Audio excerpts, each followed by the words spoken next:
السلام علیکم ناظرین، میں ہوں ضمیر حیدر اور آپ دیکھ رہے ہیں پروگرام کراس ٹاک۔ ناظرین، سیاسی جماعتوں میں ڈائیلاگ کی بات ہو رہی ہے۔ تمام سیاسی جماعتیں کہتی ہیں کہ جی ڈائیلاگ کیا جائے، کیونکہ اب مذاکرات سے ہی کوئی حل نکل سکتا ہے اور سیاسی استحکام آ سکتا ہے۔ ٹھیک ہے، ہر پارٹی کی اپنی ایک جد و جہد ہے، اپنی ایک جس طرح بھی وہ اپنے معاملات کو لے کر چلنا چاہتے ہیں، ان کا جمہوری طور پر ان کو اختیار حاصل ہے، لیکن لارجر انٹرسٹ میں، ملک کے لارجر انٹرسٹ میں آپ کو ڈائیلاگ کرنا پڑے گا۔ اب ڈائیلاگ کے لیے شرائط اگر کوئی رکھے گا تو وہ مشکل ہو جائے گا کہ بھی ٹیبل پہ بیٹھ جائیں اور اس کے بعد آپ اپنا ایجنڈا سامنے رکھ دیں، ان کو آپ چاہے شرائط کہہ لیں یا جو بھی ہے، لیکن اس کے اوپر بات کی جا سکتی ہے۔ تو مشروط مذاکرات جو ہیں فی الحال حکومت کے لیے قابل قبول نہیں ہے، لیکن ہماری اطلاعات یہ ہیں کہ گورنمنٹ نے باقاعدہ طور پر جو پی ٹی آئی کی طرف سے مذاکرات کے لیے جو پروپوزل آیا ہے اس پر غور کرنا شروع کر دیا ہے۔ لیکن دوسری جانب پی ٹی آئی کہتی ہے کہ حکومت کو انوائرمنٹ بھی کریٹ کرنا چاہیے تاکہ ہم کمفرٹیبلی ٹیبل پر بیٹھ سکیں۔ دوسری بات جو پی ٹی آئی کے اندر کے کچھ معاملات ہیں کہ جی سول نافرمانی کی طرف جایا جائے گا، اگر یہ نہ ہوا تو یہ کریں گے، اور پھر آج علی امین گنڈا پور صاحب تو یہ بھی کہہ رہے تھے کہ ہم محمود غزنوی کی طرح حملے کرتے رہیں گے، اور تو لیکن اس میں پی ٹی آئی کے اندر بھی اس حوالے سے دو قسم کی رائے موجود ہیں، اور خاص طور پر سول نافرمانی کے حوالے سے تو ابھی کوئی بھی شاید تیار نہیں ہے، اور ان کا یہ خیال ہے کہ یہ غلط کال دی گئی ہے۔ قومی نیشنل گورنمنٹ کی بھی بات ہو رہی ہے، شاید خاقان عباسی بھی کہہ رہے ہیں کہ سب مل کر بیٹھ جائیں، اور آج فواد چوہدری صاحب نے بھی ایک ٹویٹ کیا کہ تمام سیاسی سٹیک ہولڈرز ٹیبل پر بیٹھ کر ایک نیشنل ایجنڈا نیشنل گورنمنٹ کے طور پر لے کر چلیں تو ملک کے مسائل حل ہو سکتے ہیں۔ اور پروگرام کے آخر میں ہم تھوڑی سی بات کریں گے کہ آئینی بینچ جو ہے وہ کون سے اہم مقدمات جو ہے وہ آئندہ ہفتے ٹیک اپ کرنے جا رہا ہے۔ ان تمام معاملات پر بات کرنے کے لیے میرے ساتھ موجود ہیں رانا احسان افضل صاحب، coordinator to prime minister on commerce. بہت بہت شکریہ رانا احسان افضل صاحب آپ کا۔ احمد اویس ایڈوکیٹ، سینئر رہنما پاکستان تحریک انصاف، اور ہمارے ساتھ موجود ہیں رضا ہارون صاحب، سینئر لیڈر ہیں پاکستان پیپلز پارٹی کے۔ بہت بہت شکریہ۔ ہر گزرتا ہوا دن جو ہے وہ ہم ضائع کر رہے ہیں، تمام مل کر بیٹھیں، میز پر بیٹھیں اور معاملات کو بہتر کرنے کی کوشش کریں۔ رانا احسان افضل صاحب، میں آپ سے یہ آغاز کرنا چاہوں گا کہ یہ کیا کوئی غلط پروپوزل تو نہیں ہے؟ تو پی ٹی آئی کہتی ہے کہ انوائرمنٹ اس طرح کا کریٹ کرنا آپ کی ذمہ داری ہے۔ جو ریمیٹنسز ہیں ان کو بند کر دیں گے، اور یہ ہماری شرائط ہیں، اگر آپ نہیں مانیں گے تو ہم ریمیٹنسز بند کر دیں گے، اور پھر آپ کی یہ ایکسپیکٹیشن ہو کہ ہم آپ کے لیے دروازے کھولیں اور ویلکم کریں، تو یہ نہیں ہونے لگا۔ صحیح۔ حکومت اپنی ریٹ قائم کرے گی۔ حکومت جو قانون آپ نے توڑا ہے، جو آپ نے وائلنٹ پروٹیسٹ کیے ہیں، اس کے بعد جو جھوٹے پروپیگنڈے کیے ہیں پاکستان نہیں دنیا بھر میں، آپ نے جو ہے وہ پاکستان کے امیج کو تباہ کرنے کی کوشش کی ہے۔ اے آئی سے آپ امیجز جو ہے وہ جنریٹ کرتے ہیں، لہو لہان ڈی چوک کے، پھر آپ کبھی 300 کا فگر استعمال کرتے ہیں، پھر آپ جو ہے وہ پولیس والے شہید کرنے کے بعد اپنے کچھ کارکن جو ہیں جن کی جانیں آپ نے کھوائیں، اور وہ اس لیے کہ آپ سنجرانی میں نہیں بیٹھنا چاہتے تھے، آپ ڈی چوک جانا چاہتے تھے۔ تو یہاں دیکھیں، ہمیں تو کلیئرٹی ہے ان کے عزائم کی، ہم آج بھی ہمارے دروازے کھلے ہیں، لیکن جو قانون ہے وہ اپنا ڈیو کورس لے گا۔ جن لوگوں نے قانون توڑا ہے ان کے خلاف ایکشن ہوگا، اور بالکل کوئی اس کے اندر آپ بھول جائیں کہ کوئی گنجائش جو ہے وہ دی جائے گی کہ اس طرح کے کارنامے جو ہے ایک جماعت صوبے کے وسائل پہ 26 نومبر کا کرے اور بالکل احسان افضل صاحب آپ کی بات آ گئی۔ خواجہ آصف بھی یہی کہہ رہے تھے کہ 9 مئی کا اگر احتساب جو بھی ہونا تھا وہ ٹائملی ہو جاتا تو معاملات اور بہتری کی طرف چل پڑتے۔ رضا ہارون صاحب، پاکستان پیپلز پارٹی بڑی اسٹرانگ ایڈوکیٹ رہی ہے مذاکرات کی، آپ کو معلوم ہے انتخابات سے پہلے بھی، انتخابات کے فوراً بعد، اور پھر صدر آصف علی زرداری نے جب پہلا جوائنٹ سیشن سے خطاب کیا صدارتی خطاب میں، اس میں بھی انہوں نے اسی بات کی۔ لیکن علی امین گنڈا پور صاحب ایک بات کرتے ہیں کہ ہم تو محمود غزنوی کی طرح حملے کرتے رہیں گے، ہم ملک کی خاطر مذاکرات کر رہے ہیں، لیکن اگر حکومت مذاکرات نہیں کرتی تو ہم تو چل ہی رہے ہیں۔ اور سول نافرمانی کے حوالے سے انہوں نے کہا کہ ابھی فیصلہ نہیں ہوا. تو رضا ہارون صاحب، اب آپ نے سن لیا کہ رانا احسان صاحب کہہ رہے ہیں کہ بھئی حکومت کو اپنی رٹ تو منوانی ہے، لیکن کہاں پہ کیسے کوئی ایک انوائرمنٹ کریٹ کیا جا سکتا ہے کہ کم از کم ٹھیک ہے وہ چیزیں معاملہ چلتے رہیں، عدالتی معاملہ چلتے رہیں، لیکن ٹیبل پر بھی بیٹھ جائیں. بالکل میں سمجھتا ہوں کہ ایسے وقت میں ایسے بیانات، خاص طور پہ آپ نے جو وزیر اعلیٰ کے پی کا کہا، یہ بیانات کسی کی ہیلپ نہیں کرتے. یا تو وہ اتنے پاورفل ہوتے، کر جاتے، ہو جاتا تو دیکھ لیتے ہم نے دیکھ لیا 26 نومبر کو کہ وہ جو کہتے ہیں وہ کر نہیں پاتے ہیں، ان سے ہوتا نہیں ہے، اور پھر وہ اپنے لوگوں کو چھوڑ کے چلے جاتے ہیں. پھر پوری کی پوری پارٹی ڈیمورلائز ہوتی ہے، خواہ پورا ملک اور خاص طور پہ اسلام آباد ایک ہفتے تک ہوسٹیج رہا، کسی بھی وجہ سے رہا، بند کر دیا گیا. تو وہ تمام چیزیں مذاق نہیں ہے نا، اس کو بھی وہ مذاق کے طور پہ نہ لیں، ہنس کے بات کر رہے تھے، میں دیکھ رہا تھا ان کو. یہ کوئی اچھی بات تھوڑی ہے. کوئی اس طرح اگر مذاکرات کی ٹیبل پہ آپ جا کر بیٹھیں گے تو کیا حاصل کریں گے؟ مثال کے طور پہ بھی آپ کے پاس فیس سیونگ نہیں ہے 26 کی ناکامی کی. اس کے باوجود میں سمجھتا ہوں کہ جو پانی چیئرمین کا جو ٹویٹ ہے جس میں انہوں نے اس خواہش کا اظہار کیا ہے، اس کو پازیٹیو وے میں لینا چاہیے. چیئرمین بلاول بھٹو صاحب ہیں، آصف زرداری صاحب ہیں، بار بار کہہ چکے ہیں کہ charter of reconciliation, charter of economy, charter of democracy اور چارٹر آف، یہ سب بیٹھ کر کے ہم کو اس پہ بات کرنی چاہیے. سیاسی پارٹیوں کا بنیادی کام یہی ہے کہ چاہے وہ اپوزیشن میں ہو یا حکومت میں ہو، انہیں بیٹھ کر بات چیت سے ہی مسائل کا حل کرنا چاہیے. لیکن اسی ٹویٹ میں اگر وہ ایک جانب یہ بات کریں اور اپنے دو مطالبات سامنے رکھیں، پھر وہ اسی ٹویٹ میں جب وہ سول ڈسوبیڈینس کا بات کرتے ہیں تو وہ پھر دونوں چیزیں میچ نہیں کرتی نا. آپ آفر دے کے ایک ڈائلاگ کی بات کر کے ایک دھمکی اٹیچ نہیں کر سکتے، اس سے آپ اس کے ساتھ ایک وارننگ اٹیچ نہیں کر سکتے، اس کے ساتھ آپ کوئی ڈیڈ لائن نہیں دے سکتے. آپ نے سب کر کے دیکھ لیا، آپ نے ریڈ لائن کر لی، آپ نے ڈیڈ لائن کر لی، آپ نے فائنل کال کر لی، اب آپ آخری کارڈ کر رہے ہیں. یہ کہاں لے کر جا رہے ہیں؟ یہ تمام چیزیں آپ کی فرسٹریشن بتا رہی ہیں نا. 2022 اپریل کے بعد پی ٹی آئی نے بڑے بڑے پروگرام یقیناً کیے ہوں گے، جلسے بھی کیے، احتجاج بھی کیے، حاصل کیا؟ زیرو. پی ٹی آئی کی قیادت نے آج تک ووٹ آف نو کانفیڈنس کے بعد کوئی ایک مطالبہ، آپ مجھے ضمیر بھائی بتائیں، کوئی ایک ڈائلاگ جو انہوں نے پولیٹیکلی جیتا ہو، جو انہوں نے سیاست کی مذاکرات کی ٹیبل پر اپنے لیے کچھ منوایا ہو. سڑکوں پر یہ فیصلے نہیں ہوں گے. However, having said that, civil disobedience is a bad idea. ان سے نہیں ہو پائے گا، ان سے لوگ جمع کر کے ڈی چوک نہیں لائے جاتے. یہ سمجھ رہے ہیں کہ ڈسوبیڈینس کر لیں گے تو رضا ہارون بھائی، یہ مولانا فضل الرحمان صاحب کی کوششوں سے 26ویں آئینی ترمیم کے جب ہو رہی تھی تو اس وقت تو مولانا صاحب نے پی ٹی آئی کو بٹھا لیا تھا نا ساتھ. تو آپ ایک اس قسم کا کوئی میڈیٹر بیچ میں ڈال کر تو بٹھایا تو جا سکتا ہے، ابھی بھی کوشش تو کی جا سکتی ہے. بالکل ہو سکتا ہے ضمیر بھائی. یہ تو میں تو کہہ رہا ہوں نا، یہ انکریجنگ ہے. بلاول صاحب، آصف زرداری صاحب، فضل الرحمان صاحب پھر اپنا رول ادا کر سکتے ہیں. لیکن آپ اس کا بھی انجام دیکھیں نا. جن لوگوں کو انہوں نے نامنیٹ کیا تھا، جو آ کر بیٹھے تھے، وہ تو بات مان گئے. جب وہ بات ماننے کے بعد صرف ایک فارمل اپروول لینے گئے تو انہوں نے منع کر دیا. ساری کی ساری ایفرٹ بیکار ہو گئی.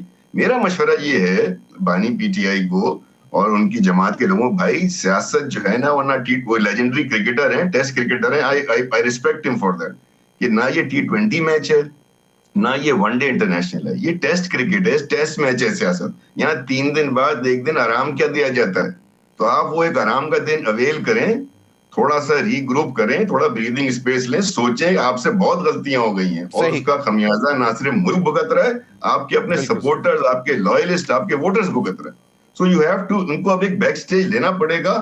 بالکل. اور اپنے جو ان کے سینئر ایلیمنٹس ہیں، جو سینئر ایکسپیرینس پولیٹیشنز ہیں پی ٹی آئی کے، جو کسی وجہ سے اس وقت سامنے نہیں ہیں، ہاکس کو پیچھے کر کے ان کو آگے لے کر آنا ہوگا اگر وہ مذاکرات میں سنجیدہ ہیں، اور اس آفر کو حکومت کو دونوں ہاتھوں سے ویلکم کرنا چاہیے. بالکل. احمد اویس صاحب، اب آپ کے ساتھ 12 مرتبہ اسی بات پر بات ہوئی اور آپ کہتے ہیں کہ حکومت سنجیدہ نہیں ہوتی ہے. ایک طرف تو وہ کہتے ہیں کہ ہم تیار ہیں مذاکرات کے لیے، لیکن دوسری جانب پکڑ دھکڑ، مار کٹائی اور اس قسم کے معاملات شروع ہوتے ہیں. لیکن اس کا ریزن بھی تو صاحب کے سامنے ہے نا کہ علی امین گنڈاپور صاحب پھر وہی کہہ رہے ہیں کہ جی ہم چڑھائی کرتے رہیں گے، محمود غزنوی بنے رہیں گے. تو بات یہ ہے کہ ٹھیک ہے اگر حکومت غلط کر رہی ہے تو آپ لوگ بھی تو اپنا کچھ تھوڑا سا رویہ دیکھیں، جس طرح رضا ہارون صاحب نے بھی کہا اور رانا احسان صاحب کا بھی یہی موقف ہے کہ ایک تو شرائط بڑی عجیب سی ہیں کہ جی پہلے آپ ہمارا مینڈیٹ واپس کریں تو پھر ہم بیٹھیں گے، پھر تو وہ آپ سے درخواست کریں گے کہ ہمیں بٹھاؤ. تو آپ اس قسم کی مطلب شرائط رکھیں گے تو پھر بات آگے چلے گی کیسے؟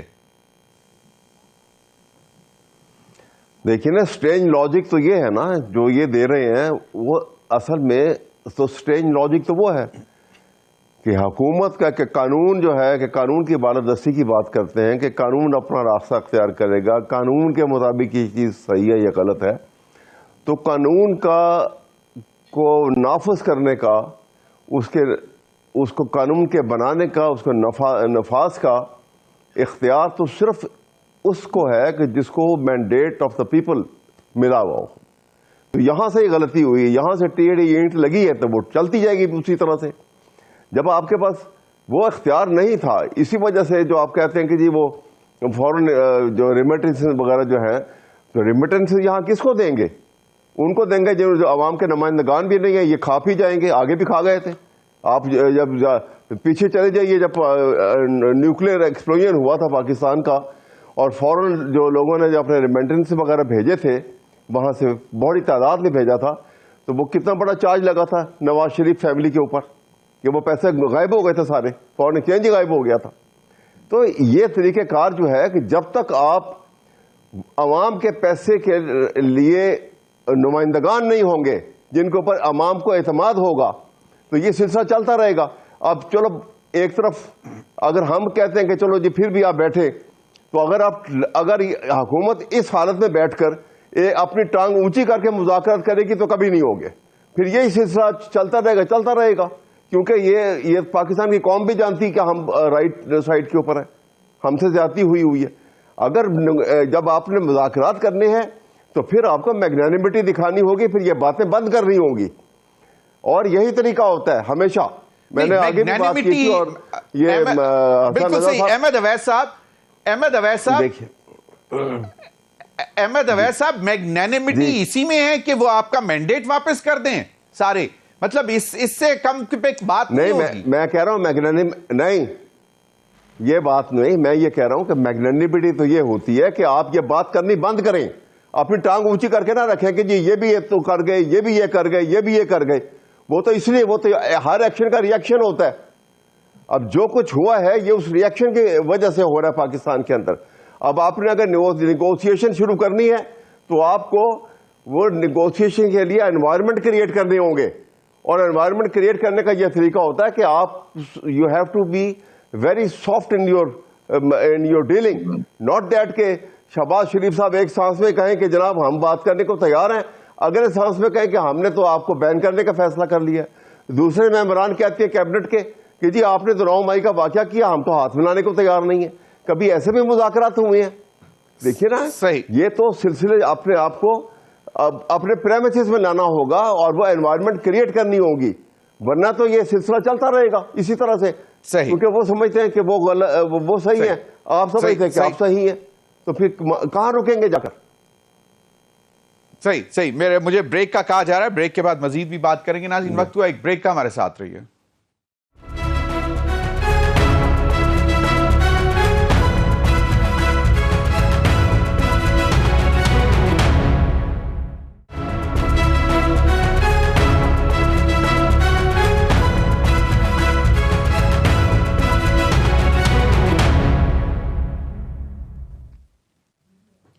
ویلکم بیک ناظرین. رضا ہارون صاحب، یہ آپ نے بھی بات سن لی. ٹھیک ہے کہ انوائرمنٹ کا کریٹ کرنا اونس لائز آن دا گورنمنٹ. اب جس قسم کی باتیں سامنے آتی ہیں، پی ٹی آئی کے اندر بھی ڈویژن ہے. وہ کہتے ہیں کہ جی نہیں، ہمیں بیٹھ کر بات کرنی چاہیے اور پیرلل چیزوں کو لے کے چلنا چاہیے. ٹھیک ہے، آپ کا حق ہے احتجاج کرنا، آپ جمہوری حق بھی استعمال کریں. تو آپ کو کیا لگتا ہے کہ یہ جو with in P T I کی کوئی جنگ ہے جس کی وجہ سے ابھی تک، ٹھیک ہے انوائرمنٹ آپ نہیں دے پا رہے ہیں، حکومت نہیں دے پا رہی، لیکن یہ بھی کوئی پاسبلٹی آپ کو نظر آتی ہے کہ with in P T I کی جو صورتحال ہے جس کی وجہ سے ابھی تک ٹیبل پر نہیں بیٹھ سکے؟